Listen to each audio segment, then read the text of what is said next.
যে একটা মহৎ উদ্যোগে আপনাদের এখানে আমন্ত্রণ জানিয়েছি। আমি চাকদা পঞ্চায়েত সমিতির সভাপতি অশোক কুমার মন্ডল। আমি যেহেতু একটা ক্রীড়া জগতের মানুষ, আমরা এটা প্রতিনিয়ত প্রত্যক্ষ করি। আজকে বাংলার ফুটবল ভারতবর্ষকে পথ দেখাতো, কিন্তু ইদানিং আমরা যেটা লক্ষ্য করছি, ভারতবর্ষের ফুটবল রিপ্রেজেন্টেশন বাংলায় অনেক কমে গেছে। আজকে বাংলার সেইভাবে ফুটবলের জনপ্রিয় কোনো ফুটবলার সেইভাবে এগিয়ে আসছে না বা উঠে আসছে না। আজকে সেই দিকে চিন্তা করে আজকে নবায়ন সমিতি ক্লাবের পক্ষ থেকে একটা ক্ষুদ্র প্রয়াস আজকে নেওয়া হয়েছে। আজকে নবায়ন সমিতির মাঠে আগামীকাল বিকাল ৩টায় অনূর্ধ্ব 15 মহিলা এবং পুরুষ ফুটবল কোচিং সেন্টারের শুভ উদ্বোধন হবে।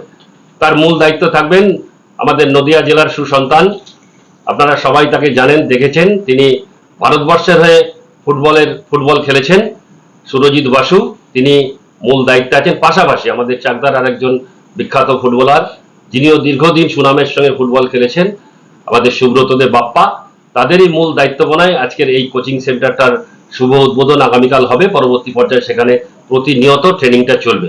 আমাদের এই উদ্যোগে উপস্থিত আছেন আমাদের নবায়ন সমিতির সম্মানীয় সভাপতি দিব্যেন্দু রায়, সম্পাদক আছেন আমাদের পল্লব চৌধুরী, এছাড়া নবায়ন সমিতির কর্মকর্তা সমর সরকার, গৌতম চক্রবর্তী থেকে শুরু করে আজকে বিপ্লব বসু রায় চৌধুরী, তপারুণ দে সরকার, এবং এই উদ্যোগে আজকে যারা উপস্থিত হয়েছেন প্রত্যেকে আন্তরিকভাবে ধন্যবাদ জানাচ্ছি। সবার কাছে একটাই বার্তা পৌঁছে দেওয়ার, বাংলার শ্রেষ্ঠ খেলা ফুটবল, সেই ফুটবলকে আবার পুনরায় যাতে বাংলায় আমরা প্রতিষ্ঠিত করতে পারি, তার জন্যই আজকে নবায়ন সমিতির পক্ষ থেকে একটা ক্ষুদ্র প্রয়াস।